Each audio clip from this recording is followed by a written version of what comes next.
Hello, everyone. Welcome to live Q&A, Negotiate Your Career with Jamie Lee and Cynthia Pong.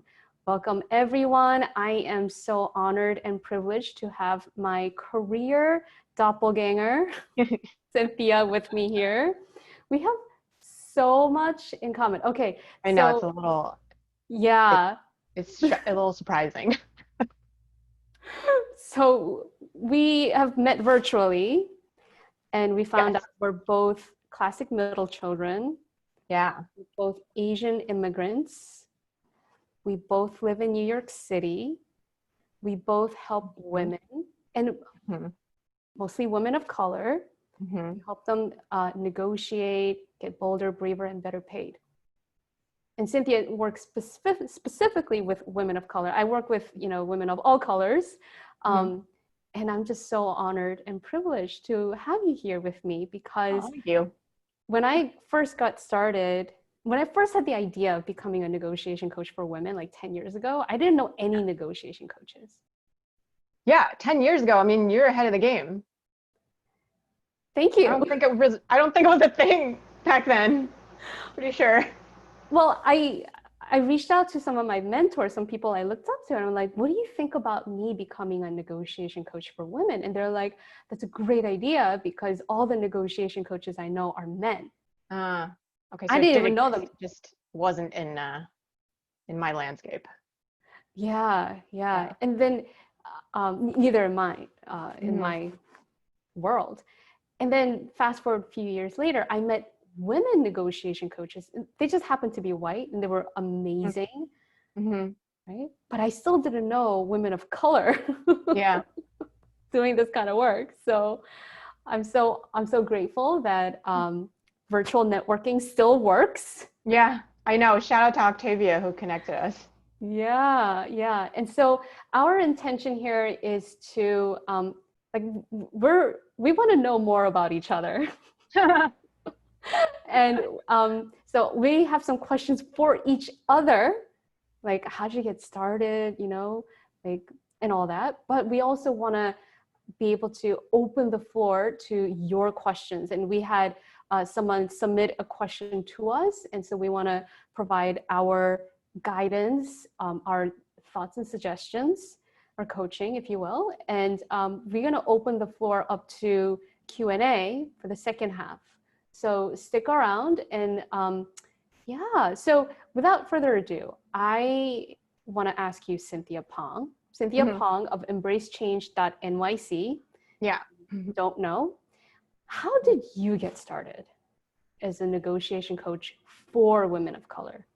Right. Okay. So in my previous life, I was a lawyer. Technically, I still am a lawyer, but I don't practice like at all. And I was a public defender. I worked in the Bronx in New York for 6 years, but I burnt out of that work and had to figure out something new to do, which is what brought me to career coaching in general. And I can talk more about like my entrepreneurial journey later. But funnily enough, a large part of my job as a public defender was negotiating. Like I was always negotiating better offers for my clients, negotiating with judge, with the DA, with my clients sometimes, with court staff. But I never really got properly trained in it, which is mind-boggling if you really think about it. But like law school does not prepare you to negotiate. There's like a lot of us, and I hear this from a lot of my clients who are women of color, like we just weren't taught in these ways. But we do innately know a lot of these things. More on that later. So anyway, I really hated what I thought of as negotiating because I was really doing it in a very traditional sense of like, it's a fight, it's antagonistic, it's adversarial. I am always trying to get something from the prosecutor or the judge for my client, and it's like a fixed pie. But my kind of light bulb moment happened when I went to this negotiation workshop being taught by a former client of mine, Martina Starasta, who I can give you all her email or her website in the chat if you want. But she was teaching this workshop on negotiation, and I first heard about this book called Never Split the Difference. And that just changed my whole framework of looking at things, and it just kind of like opened my mind to it. So I really geeked out on that and started integrating it into my coaching, into my first signature workshop, Stop Settling in Your Career. And, I talk about it in my book and stuff too. So that's really how it happened. Love it. I know Martina because I used to Yes. work with She Negotiates, Mm-hmm. and Martina, we had a conversation. And I love that you bring up the book Never Split the Difference. It's one of my favorite negotiation books as well. It's written by a former FBI hostage negotiator. And in my mind, when I hear that, I'm like, oh, they're going to be so assertive and aggressive and tough. Mm-hmm. But actually what he says is like, what really works effectively for the most criminal and the most dangerous people and for our day-to-day negotiation is Mm-hmm. empathy. Yeah. It's like being willing to listen, be curious about what is going on in their minds. Yes. Connect, right? It doesn't mean when you listen, you connect, that you're conceding your point. It actually gives you more leverage in the negotiation. And so I love that you brought up that book. It's a great book. Yeah. I highly recommend to everyone. Okay. I recommend it all the time too. But how did you learn how to negotiate? Like, what's your first memory of negotiating when growing up? So I was born in South Korea. I moved to America when I was 7 years old. And I remember when I was in this first grade, first of all, like I grew up watching my mother haggle all the time at the market. And so that was my understanding of negotiation. You haggle. Right. Give me a cheaper price. Yep. Right. I'm sure you've encountered this in the Chinese culture as well. And when I was in the first grade, we used to go to the street food vendor for like rice cakes. It's kind of like a hot dog vendor, the equivalent of the American equivalent of. And I remember like you pay her like a dime and then she gives you a little bowl. You give her 2 dimes and she gives you a bigger bowl, right? And if you pay her two dimes, like she give you like slightly extra food. So I'm like, oh, I could ask for more. Right. So I paid her a dime. I'm like, can I have more? And she's like, no, not for a dime. And how did that make you feel? Were you deterred? I think about that a lot. And I do remember feeling like, oh, a little disappointed. But I love that I asked for more. No, that's amazing. Kids are really good negotiators.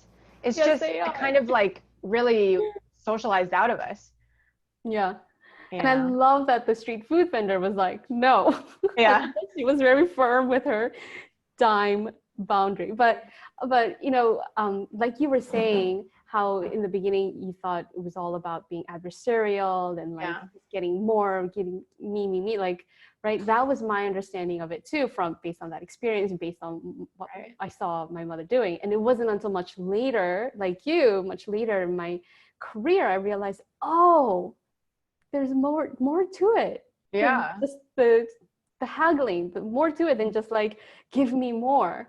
And reading books like Never Split the Difference definitely helped me open my eyes to how it's really about communication. It's really just a conversation. And are you connecting? Are you listening? Right. So, yeah, great question.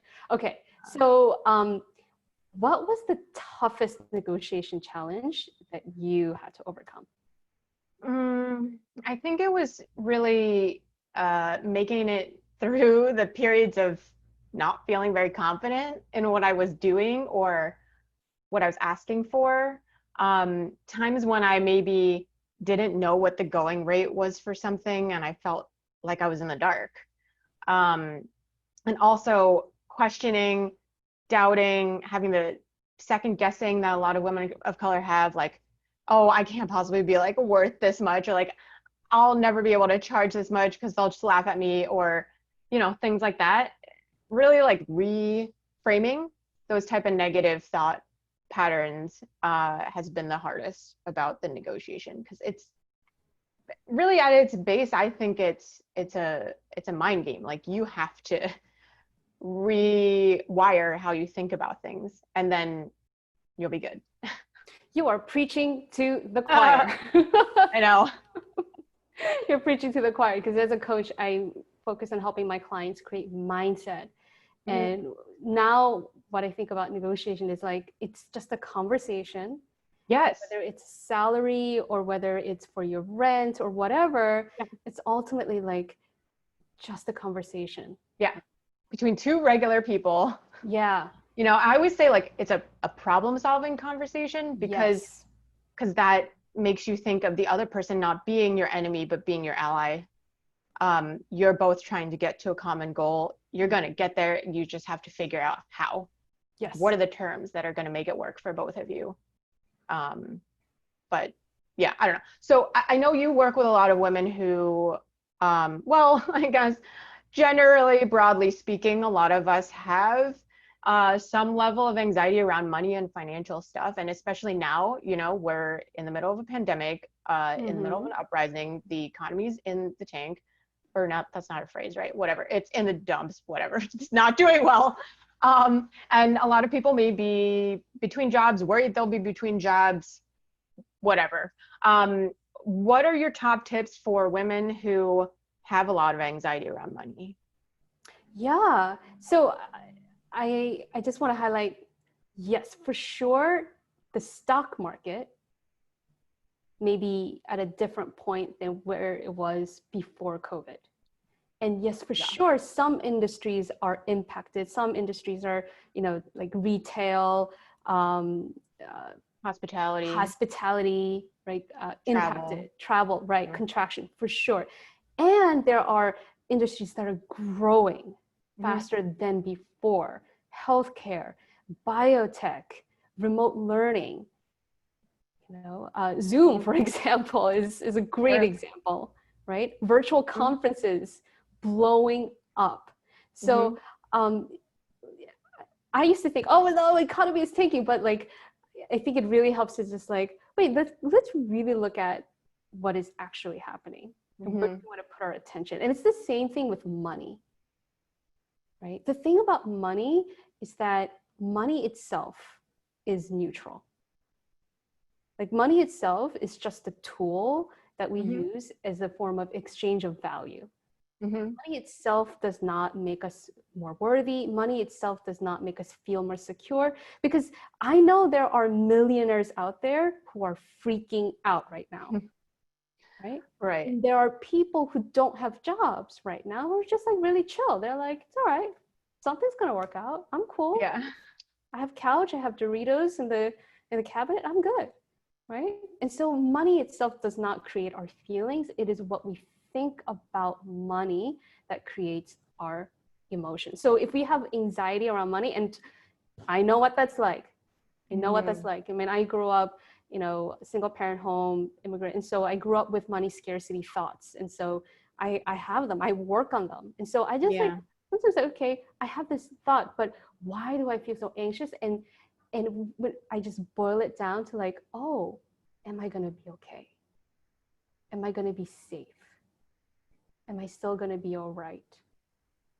And so what I do is I separate my sense of safety, security, and my worthiness, separate it from what is happening in the stock market, separate it from what is in my bank account. That itself is just, it's just digits.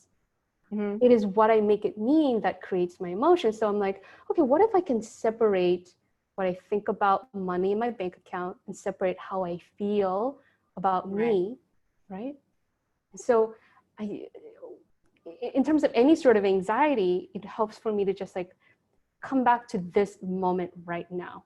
I'm sitting on a chair, I feel my bum on the seat. There's clouds outside my sky, in the sky. I'm connected to the internet right now in this moment. I am safe.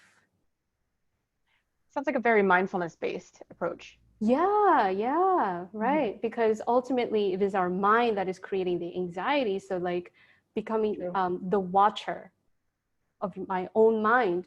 Oh, like witness self. Exactly, witnessing myself. And also here's a thought that my own coach taught me that super helps me. Money always comes.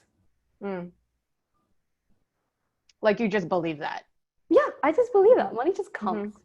Yeah. Because we're all, you know, people of value. We have value.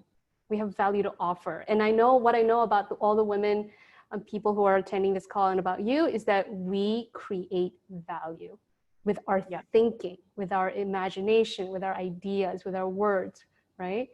Mm-hmm. And so as long as we keep creating value with our thinking, money just comes. And just believe in it. Yeah, I mean, I think it's like it's so hard to adopt that kind of abundance mindset around money, but it can really be a game changer.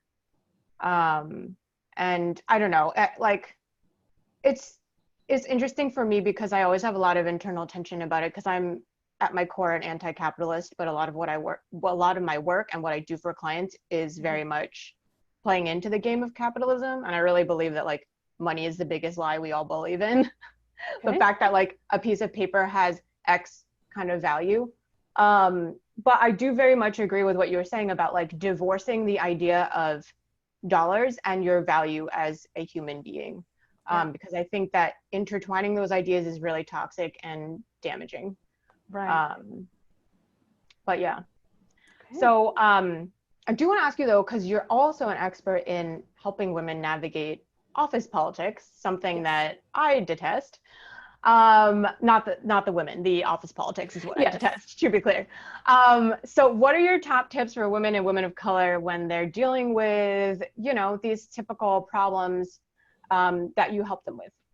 It's very similar to the steps that I outlined about anxiety around money. Like when I Mm, think about office politics, it is about really a list of shoulds. a list of what? Shoulds. Okay. She should do that. He should do that. I shouldn't have done Mm, that. They hmm should have done that. hmm Right? So Expectations. expectations, um, usually like when we say office politics, it's like somebody didn't do what they should have done. Right. Okay. Yeah. And so you help people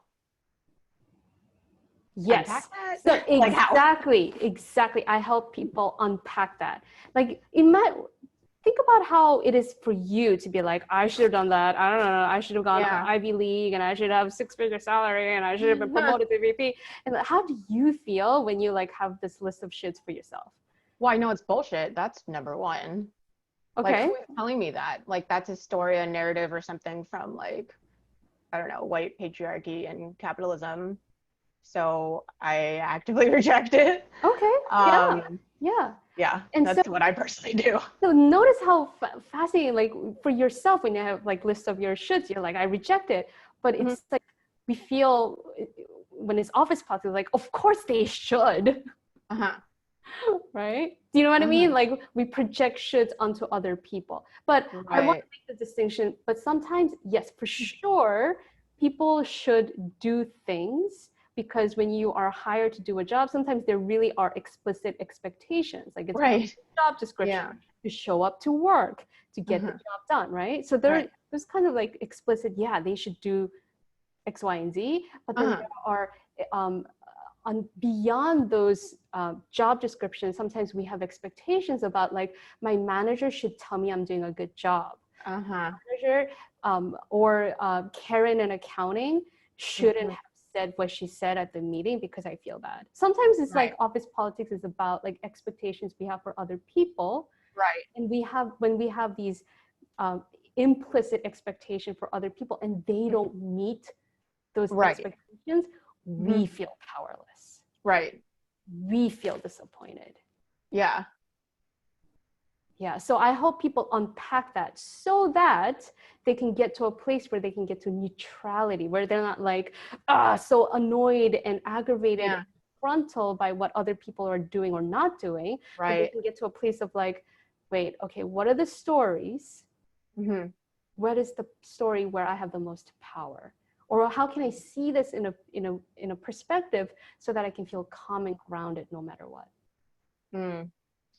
What you just said reminded me a bit of like what Brene Brown talks about a lot, like the stories we believe or we tell ourselves or whatnot, and kind of questioning those, not in a self-doubty way, but to make sure that we know what's happening up here.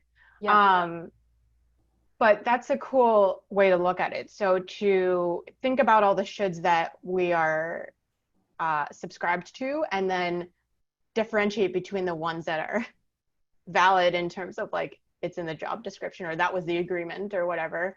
And then the ones that are kind of extra. I mean, the way I usually help clients think about it is circles of control versus like influence. So you really only can control what you do and how you feel. And sometimes we feel as if we can't even control those things, right?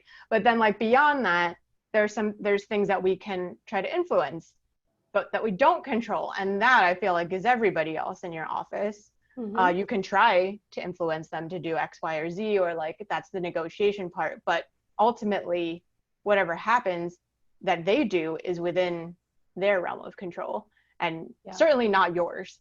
So making sure that your perception of what you control versus what you don't is the same as the reality can bring a lot of relief. I'll just say that. Totally. Yeah. Love it. Okay. So what specific negotiation advice do you have for women of color? Yeah, so along the lines of this mindset stuff that we've been talking about, is making sure that you're not internalizing all the external racism and sexism that we've been fed from birth, that we continue to be immersed in, and to make sure that in your mind is sharp in terms of recognizing and calling out like what is that racist sexist stuff, and making sure that you don't internalize it in a way that where you're like succumbing to it. So if you're telling yourself that you don't have the same value and power as someone who's doing the same stuff as you simply because they're a white man and you're a woman of color, like you have to not accept, like that is not true. Like they don't inherently have more value or like more ability or stuff. Certainly they've received benefits and privileges that you don't have, but like I don't want my clients going into a situation where they naturally see themselves as like inferior to the white guys or the white women. Not sure if that came out, not convoluted, but that's basically the thing. You know, you got to watch for the internalized oppression. I think what you're saying is, just to summarize, is like we all have to come from the fundamental place of like, I have value. I provide value without question. And it's not diminished by the color of my skin. It's not diminished by what other people say and do, even if they believe something completely really wrong about you because of your skin color or your gender. Right. Yeah. Yeah. And like you can't control whether they have certain biases and prejudices against you. Like you can try to influence again, but like you can't ultimately control that.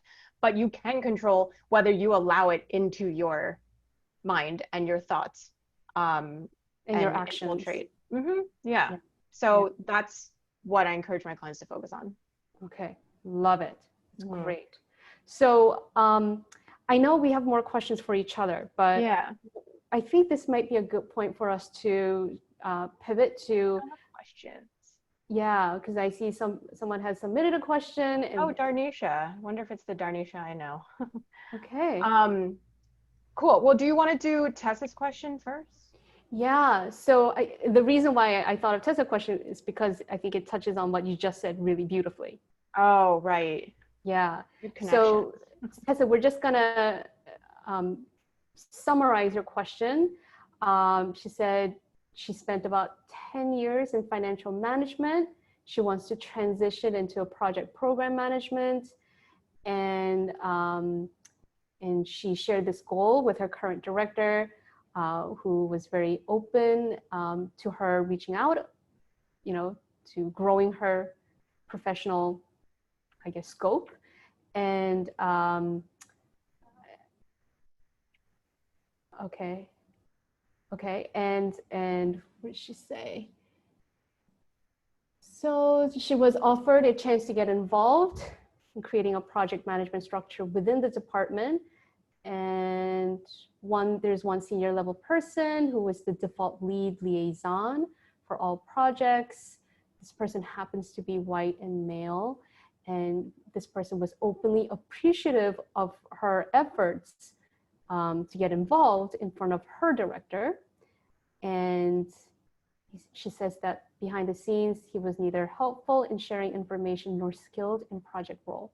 And she says his behavior is not a secret, but it seems the powers that be do not want to openly give me the opportunity to prove myself as a project lead without this individual's oversight. And she wants to negotiate a career advancement, but she doesn't feel that she can be successful as long as there's office politics. And she feels that they prefer that she stay in her lane. If I'm unable to make a career change from within, I'd have to contemplate a move elsewhere. What should I consider as someone already a mid-level professional to start over? I greatly appreciate any insight or guideline to help me weather the storm. Okay, so Cynthia has some suggestions on how you can negotiate, and I want to help address the office politics part. So there are some thoughts that you have about your current situation, right? You said that it seems the powers that be do not want me to openly give me the opportunity to prove myself as a project lead without his individual's oversight. And you also say that he was neither helpful in sharing information nor skilled in project roles. So I don't know what exactly that this person did. There's this individual who's buy-in that she would need to move forward with what she wants, and she feels this person is not helpful. So I'm just gonna guess that this person, like you asked this person a question, maybe they didn't respond, or they didn't give you the response that you hoped that they would give you, okay? And so now you're feeling like, do I have to start over? Is it like, I can't, no, people want me to stay in my lane. But what if these are all just stories? That people prefer that you stay in your lane, that you need to start over, okay? And maybe that's a little like, to hear, but I want you to think, if this particular person, the individual whose buy-in that you need, like if this person was, let's say, a woman of color, and he did the same thing, like not responding or not giving you the response that you wanted, like, would you be thinking the same thing? That the powers that be don't want you to, don't want to give you the opportunity, right? And I also want you to think about, like, the reason why I say this is because what we sense is like that, it's like you're almost ready to give up on this particular opportunity at your existing employer, right? But what if you thought about this role, this expansion in role, as if it was a brand new job? It was a brand new job you'd have to, create from within, right? But the job description hasn't been written, right? The scope hasn't been written. It hasn't been vetted. So far, it seems like what has happened is that you had a conversation with your director, you had a conversation, or maybe a couple of conversations with that individual whose buy-in you need, and it didn't go as exactly as you hoped. But what if you're willing to give it more effort? Because it's a brand new job, right? Might you be willing to help out with writing a new job description, or help out with like scoping out a new project? So I know you're thinking about like, do I have to start over? But I want to challenge you to think about, how can I maximize all of my options where I am, in addition to looking elsewhere? What if it isn't true that the people at your company, they prefer that you stay in your lane? They just don't know what it's like for you to expand your scope, right? The thing that I want to challenge you to think about is like, how is it true that me having this financial background and growing into a program project role adds even more value to this company?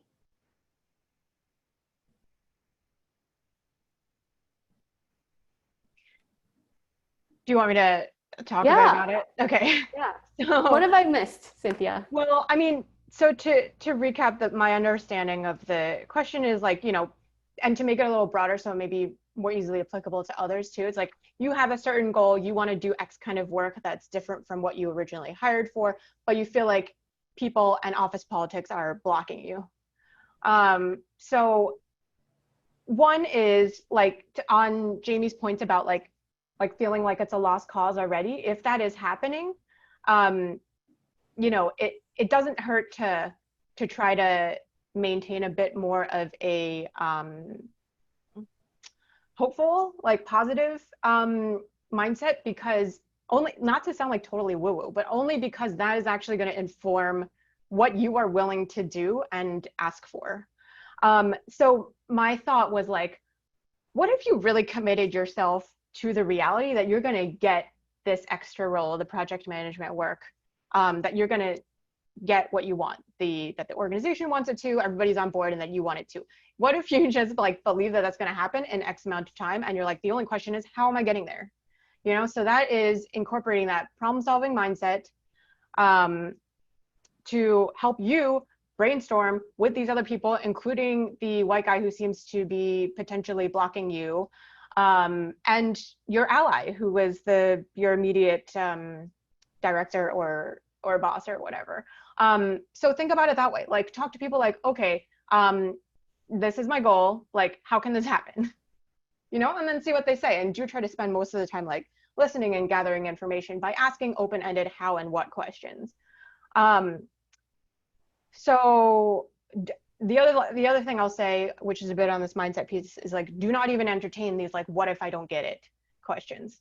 Like, if that's ultimately what happens in 3 months, 6 months, however long, like you'll figure out what to do then. But don't let yourself get bogged down by those mentally and psychologically, because you need that energy to brainstorm. And you might have to think outside the box. Like, it's going to require some of that. The last thing I'll say is, there is nothing quite so powerful as like having an outside offer to leverage. So, consider if you want to interview at other places and find other work. And then you can always come back and be like, hey, also this happened, and I would really like to consider this, other offer because it allows me to do project management work. Like, but I also really want to stay here. Like, how can we make it work? So don't be afraid of soliciting, interviewing for other stuff so that you can leverage it. Anything else you want to say on that one, Jamie? I think that was great. And one other thing I want to add is, sometimes when we encounter people who are not like behaving as we think they should, like it's tempting to be like, oh, let me just give up. But what if you thought about, okay, how can I go around? How can I, something that I'm thinking about, I read in Women in Negotiating, is like, sometimes you can think about how can I go over, around, under, through this barrier.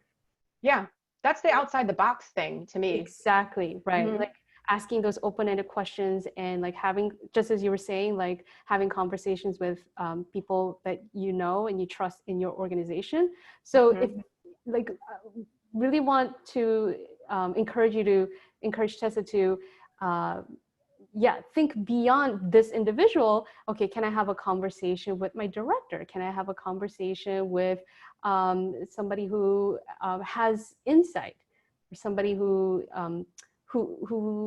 has better insight to how programs and projects are scoped out or assigned in my organization? Is there anyone else? Or can I just ask him again? Yeah. Regularly bringing stuff up and following up is crucial to like indicating and signaling to other people that you're taking this seriously. Yeah, so I could be like, and when you do that, as Cynthia was saying, like you believe that of course this is going to happen because it's so valuable that I have this financial background and program project management skills, and you articulate how this can help this particular individual, if indeed this is the person you need to work with. Like, I can help you, or you can say, how can I help you? Yeah, I know. Find out their goals. What do they actually care about? Yeah. What are they, read between the lines? They may not tell you. So you have to key in with your empathy skills. Right. But I want to also see if we can get to the next question because there's also a couple after that. Yes. But Darnisha says, thank you, you're welcome. So it looks like Darnisha has gotten much better with negotiating over their career, and currently faced with an offer that's 20K less than the top rate. And they know that they exceed the qualifications. So the answer or the response, I guess, from the potential employer is that they're not inclined to offer the top pay because there's someone else at the agency that's not at top pay. So what's the advice for handling the continued negotiation? And there's a plan laid out there. Is that plan what you would suggest is the question? Do you have any initial thoughts, Jamie? Yeah, my initial thought is for sure. Well, I would say don't make it about your financial detriment or about you taking a pay cut, because ultimately they don't care.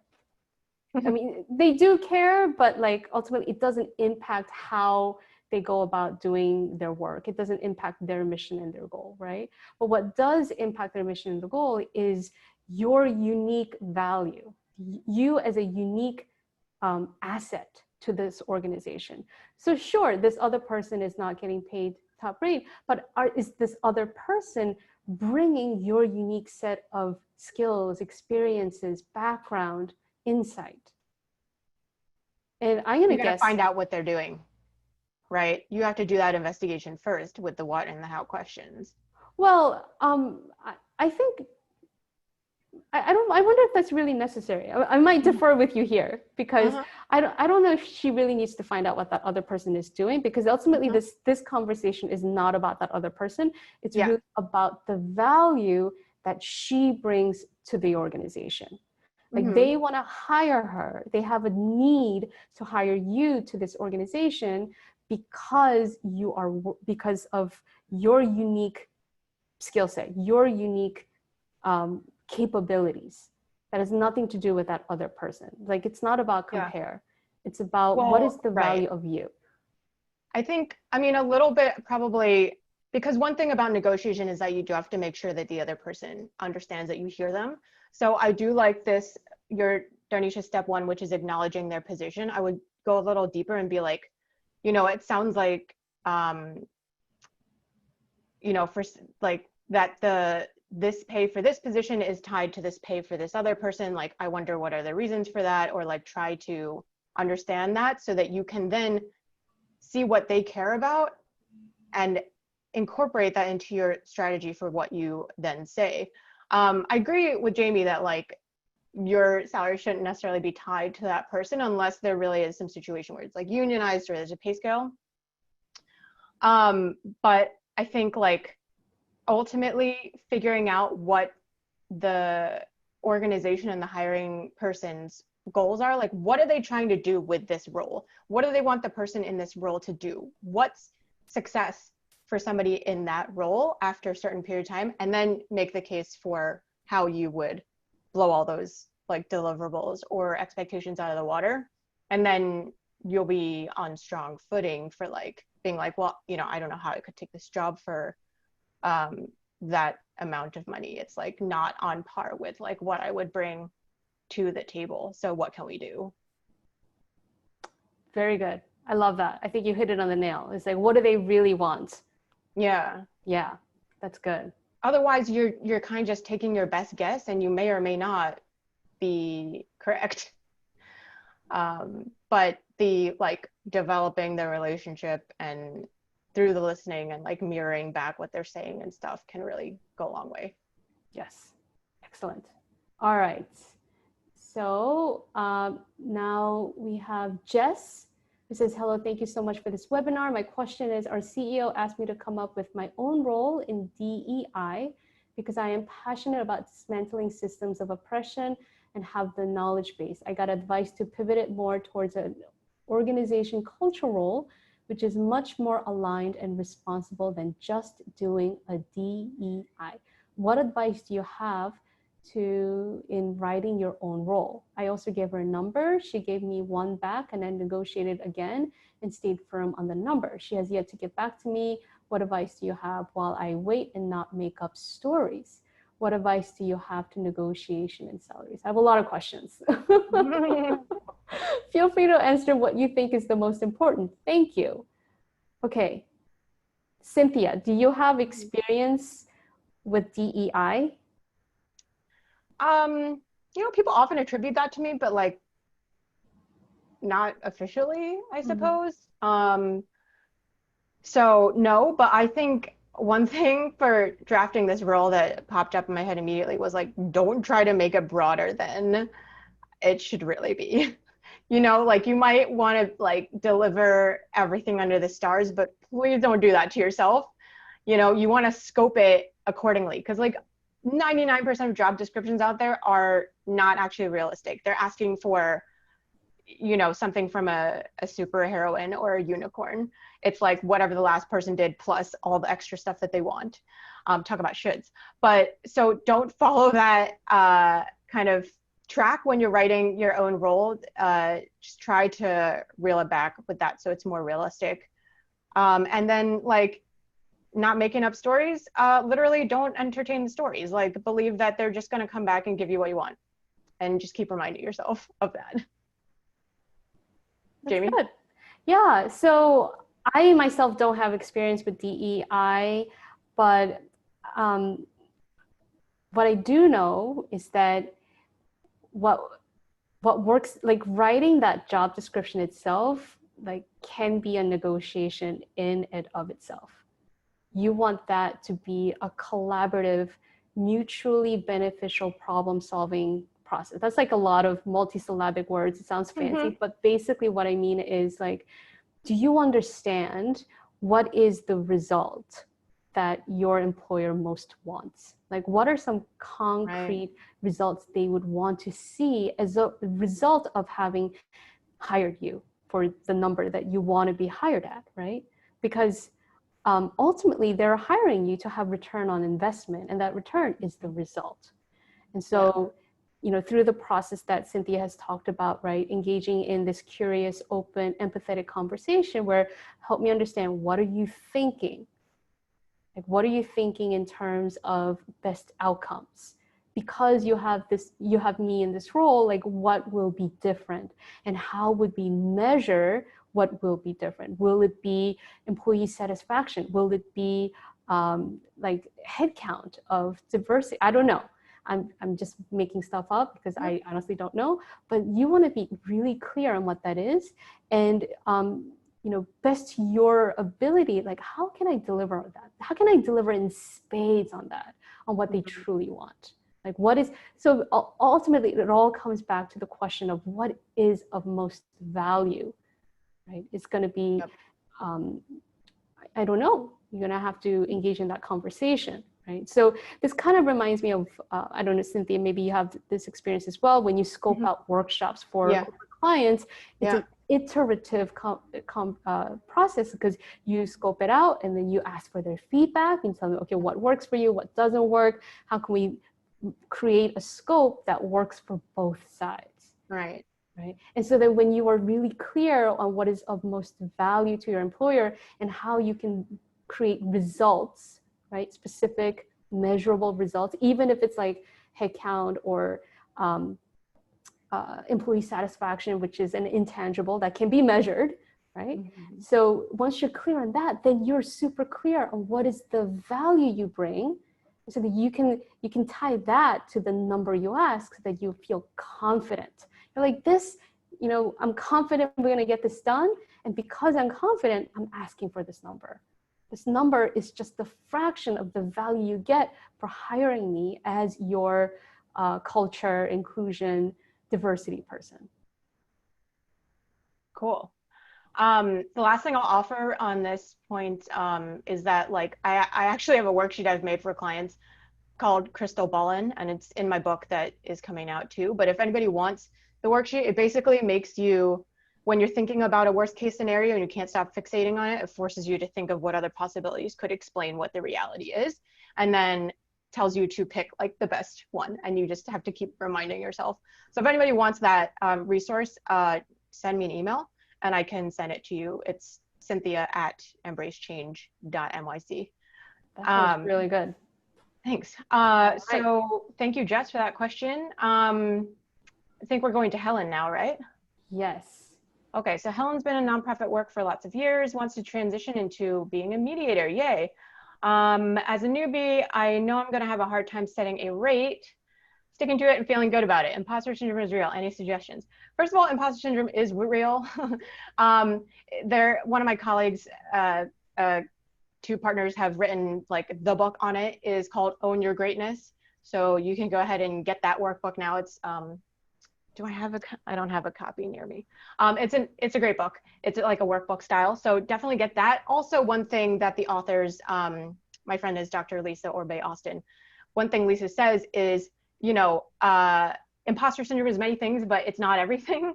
So like, if you are new to something, like that may simply mean that you need more experience under your belt before you're going to feel a certain way about stuff. So that might actually not be imposter syndrome. That's one thing to flag for you. The other thing is you don't need to tell yourself that as a newbie that you're going to have a hard time setting a rate, sticking to it and feeling good about it. Like you could actually believe the opposite if you wanted. We haven't had the chance to like flesh out all of your skills and everything that you bring from your nonprofit work, but I am going to guess that from years in nonprofit work, you've had to probably mediate a lot of different situations. Anytime you're in a team of more than like 2 people, it's going to involve conflict probably at some point. So don't undersell yourself, and why not reach for the stars with the rates? Also for like mediation and things like that, depending on where you are geographically, there probably are sort of some set ranges and rates. So reach out to colleagues to find out what you should be charging for whatever it is. Jamie? Yeah. Okay. So I'm going to give you, I love what you said, which is that in the very beginning, it totally makes sense that you feel like an imposter because you just haven't done it yet. Yeah. So sometimes like getting more experience will help you become more confident. And I did take mediation training, but really I'm a certified coach. So I can tell you about my experience as a coach. In the beginning, in the very, very beginning, I just coached for free. I coached a lot of clients for free. I think I did about like 50 sessions. No, plus. That's a lot. Right? Just to get that experience, just as Cynthia said, like you want to get over that initial hump, right? And then I just started charging, like, I think I did like $50 sessions, right, per session in the beginning. And I was like so excited when somebody paid me $50. I'm like, yay! Yeah. Right? And the very beginning, when I did workshop, I charged $20. And I ended up making like $200. And I was like, oh my God, it's so much money. Yay. Right.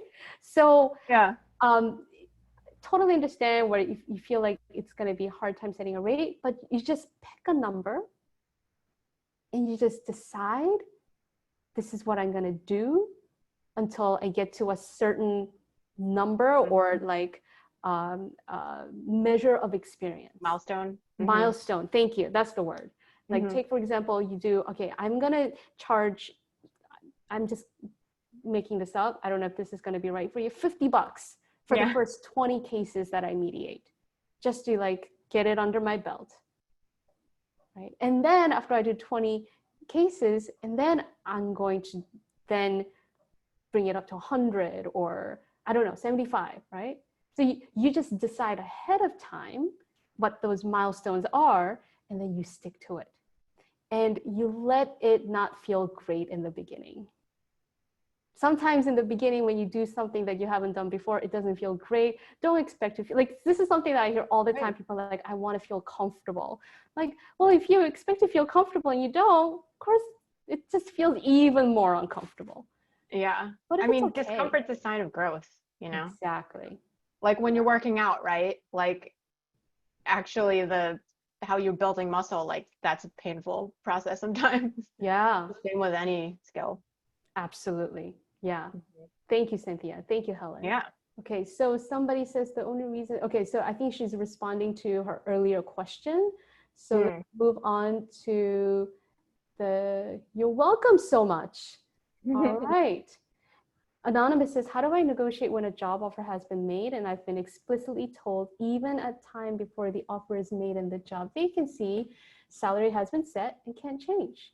Do I call their bluff and say X, Y, and Z value of my experiences I'll be adding to your office or team?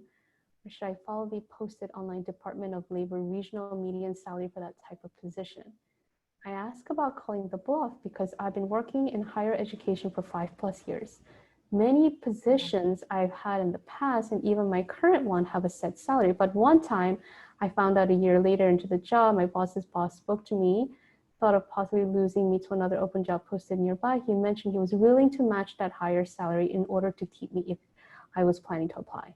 The difference was, okay, so she found out through her conversation with her boss, her boss's boss, and she's like, oh yeah, the salary is actually, we can pay $10,000 more if we really, really wanted you to stay.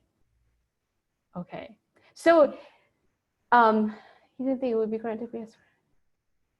Huh? Okay, so Cynthia, do you want to address that? Oh, yeah. I mean, I guess this reminds me of my earlier point about there's nothing quite the same as being able to leverage an outside offer. So like at this moment where they're like, oh, wow, so-and-so might actually leave, then they're like willing to do this extra thing. So that is interesting. I don't know about the first part.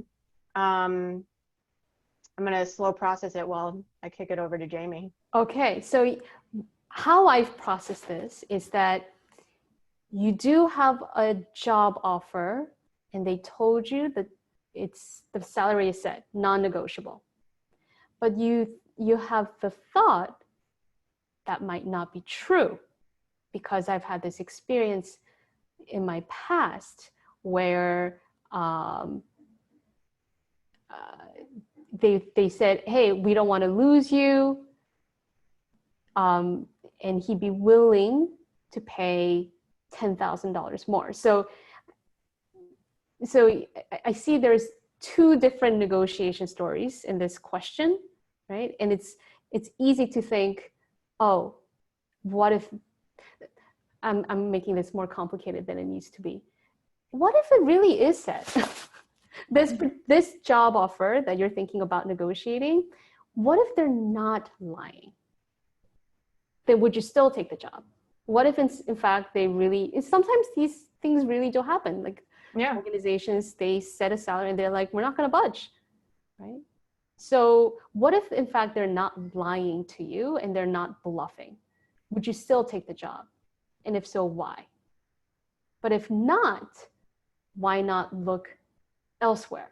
If they tell you that the salary range is non-negotiable. So that's what I want to offer. Because sorry. Go ahead. No, you finish. Because obviously you're somebody who is hireable, you're somebody who is promotable, right? You have experience in your past where your boss's boss is like, we would be willing to pay you $10,000 more to keep you in this job. You're somebody who is desired, right? So if you can do that, you can do it again. You can go elsewhere and maybe go get another job offer that is $10,000 more than this particular job offer. Because just as Cynthia says, having that external offer is like, it can create more leverage in your negotiation. Yeah, I mean, I totally agree. This isn't necessarily going to help this person, but there are some questions that I've learned from like really great negotiation podcasts that are like just good ones to be your go-to question. So like, oh, how flexible is that? Sounds very neutral, non-antagonistic, you're gathering information. Or like, do you think that would change like down the line? I mean, you can sort of ask these things, that's a little bit leading, but and then another version is like, is that the best that XYZ organization can do? That sort of it depersonalizes it from you and that person, but makes it about the organization and like the policies. That's always a good one to ask like as you're negotiating, just to make sure there's not a little bit more that you can get. So, that's sort of my thoughts like on that one, but yeah, we don't know. Like, it's hard to know without inside intel too. Okay, I think Ogana, I think she's the one who's added here at the boss end. made the offer for 10K after I worked there for a year, but when this same job made the offer, I was told they weren't able to give me a hire. Yeah, I think was that your understanding, Jamie? Yeah. Yeah, I think we got you, Alana. Yeah, we got you. And notice it was different because it was like a year after having had demonstrated your value. Right. So this is a different situation. But yeah, that's sort of why I was thinking, like, if you ask them how flexible is that, and like, what's the possibility of it changing down the line, maybe you can sort of nail them down to like, I'll revisit, like they might say to you, we can revisit in 3 months, 6 months, 9 months, however long.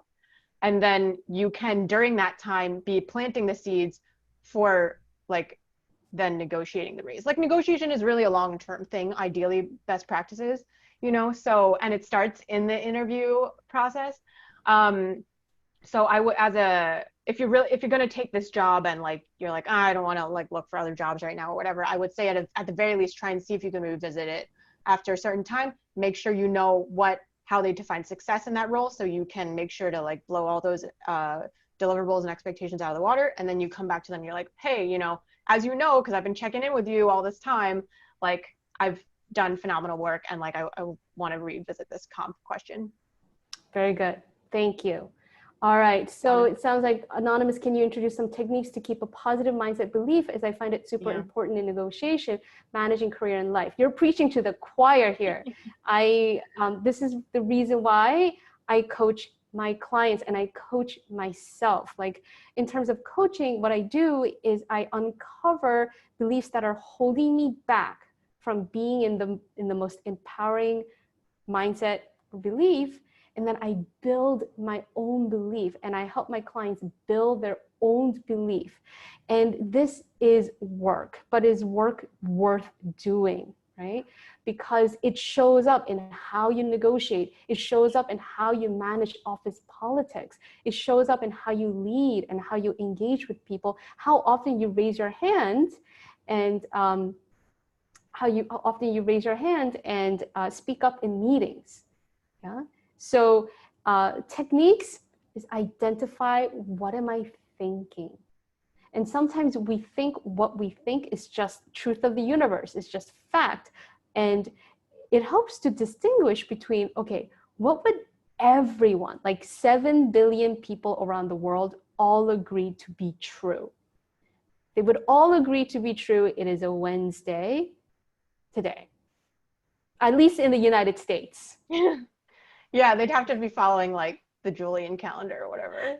Yeah.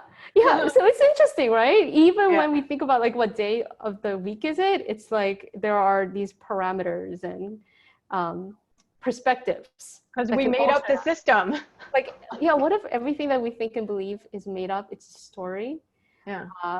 And we can choose to believe what we truly want to choose to believe. And something that I do, a technique that I literally do every single day, is once a day, I write down what I am proud of. And even if it's something really small, like I'm proud I made a smoothie, I'm proud I did a webinar. I survived this day. I survived this day. Like I help my clients build the habit of building belief, building confidence from the inside out, so you can feel really proud and you can feel really authentic about the value you bring to any given situation, especially your career conversations. Yeah, so I want to respect folks' time, but on my website, there is one worksheet that you can download called Reframing Negative Thoughts.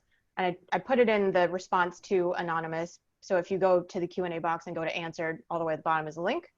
But embracechange.nyc, if you go to /resources, you can then click around the options, and under Get Control of Your Mindset, there's a Reframing Negative Thoughts worksheet that you can download. So I would recommend that. Amazing, amazing. And if you want to take this coaching work and implement it for yourself, I can help you.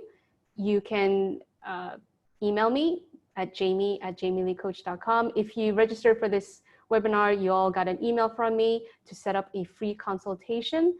in August. Cool. So thank you all for coming. Thank you for your great questions. I had a lot of fun. I'm sure Jamie did too. If you all want to stay in touch with me, I actually have a book that just came out about career change. So somebody had asked about career change. Please feel free to check that out. It's called Don't Stay in Your Lane, The Career Change Guide for Women of Color. It's now open for pre-orders and launching officially August 27th. So if you go to embracechange.nyc/book, you will see it, or if you just go to embracechange.nyc and click on the banner, take it right there. I also have a number of free COVID-19 career guides for women of color, job seekers, career changers, and entrepreneurs. You can download all three if you want. Also at my website, and join my mailing list. If, like Agana, if you want to enter my giveaways, I do them every other week throughout the summer. And follow me on LinkedIn and Instagram if you like free career advice, and I also do lives on those channels as well. Love it. Cynthia, it's been a real pleasure. I know people had so much, people are taking away so much value from your insight, your stories, your wisdom. All right, you're welcome, everyone. And fellas, thank you. And I wish everyone a great summer.